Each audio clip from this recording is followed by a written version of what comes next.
صلوا علیہ وآلہ۔ صحیح بخاری حدیث نمبر 111۔ جحیفہ کہتے ہیں کہ میں نے حضرت علی رضی اللہ عنہ سے پوچھا کہ کیا تمہارے پاس کوئی اور بھی کتاب ہے؟ انہوں نے فرمایا کہ نہیں مگر اللہ کی کتاب قرآن ہے، یا پھر فہم ہے جو وہ ایک مسلمان کو عطا کرتا ہے، یا پھر جو کچھ صحیفے میں ہے۔ میں نے پوچھا اس صحیفے میں کیا ہے؟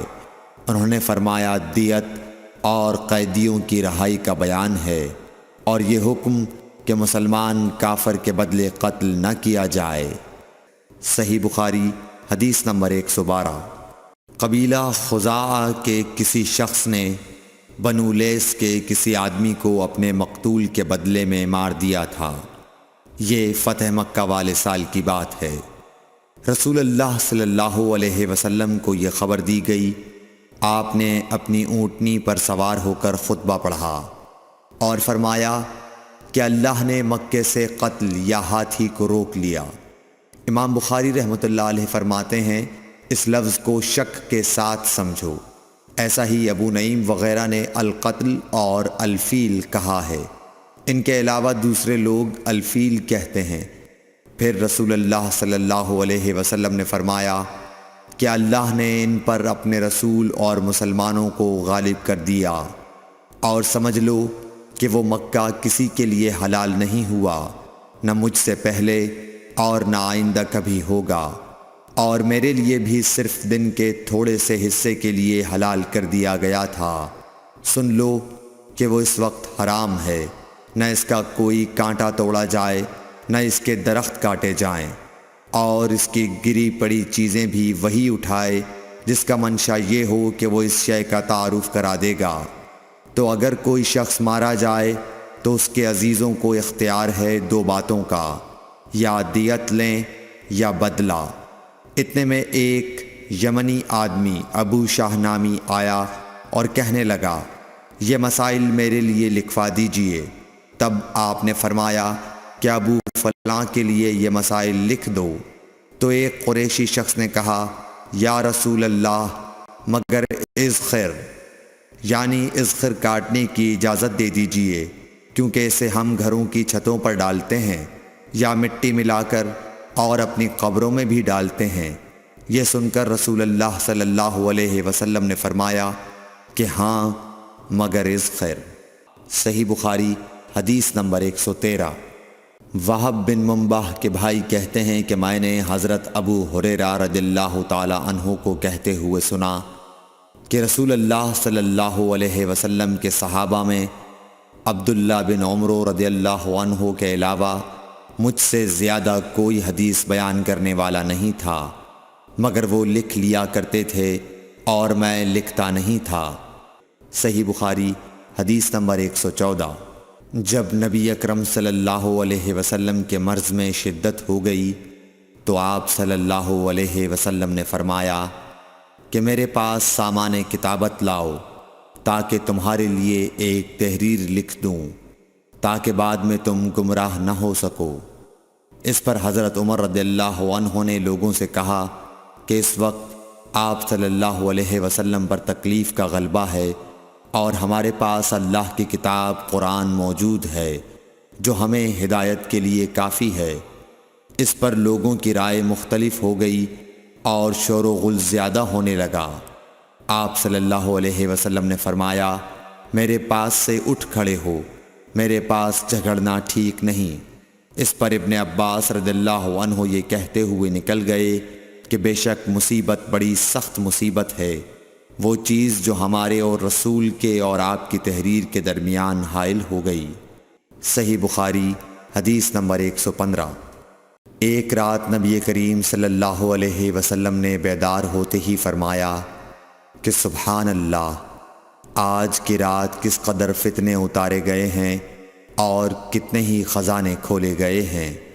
ان حجرے والیوں کو جگاؤ، کیونکہ بہت سی عورتیں جو دنیا میں باریک کپڑا پہننے والی ہیں وہ آخرت میں ننگی ہوں گی۔ صحیح بخاری حدیث نمبر 116۔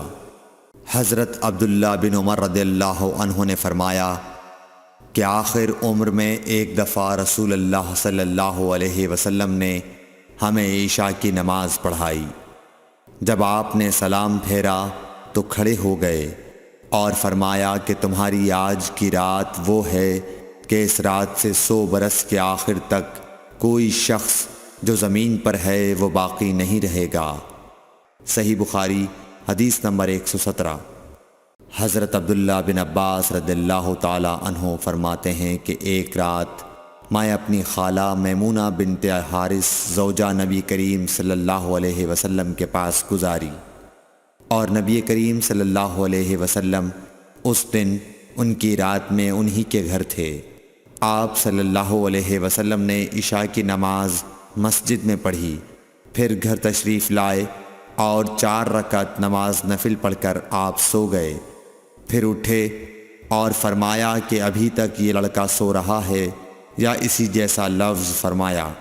پھر آپ نماز پڑھنے کھڑے ہو گئے اور میں بھی وضو کر کے آپ کی بائیں جانب کھڑا ہو گیا تو آپ صلی اللہ علیہ وسلم نے مجھے دائیں جانب کھڑا کر لیا۔ تب آپ نے 5 رکعت پڑھیں، پھر 2 پڑھیں، پھر آپ سو گئے یہاں تک کہ میں نے آپ کے خراٹے کی آواز سنی۔ پھر آپ کھڑے ہو کر نماز کے لیے باہر تشریف لے آئے۔ صحیح بخاری حدیث نمبر 118۔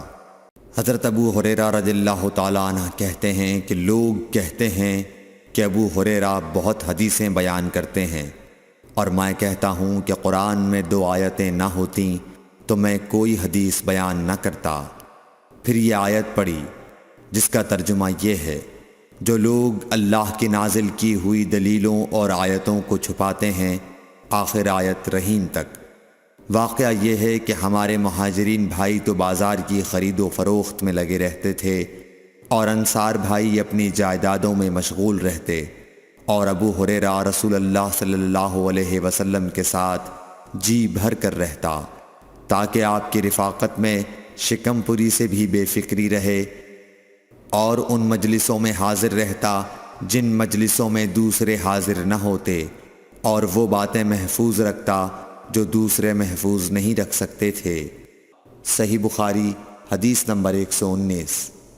ابو ہریرہ رضی اللہ عنہ کہتے ہیں کہ میں نے عرض کیا، یا رسول اللہ، میں آپ سے بہت سی باتیں سنتا ہوں مگر بھول جاتا ہوں۔ آپ صلی اللہ علیہ وسلم نے فرمایا، اپنی چادر پھیلاؤ۔ میں نے اپنی چادر پھیلائی۔ آپ صلی اللہ علیہ وسلم نے اپنے دونوں ہاتھوں کی چلو بنائی اور میری چادر میں ڈال دی۔ فرمایا کہ چادر کو بدن پر لپیٹ لو۔ میں نے چادر کو اپنے بدن پر لپیٹ لیا، پھر اس کے بعد میں کوئی چیز نہیں بھولا۔ صحیح بخاری حدیث نمبر 120۔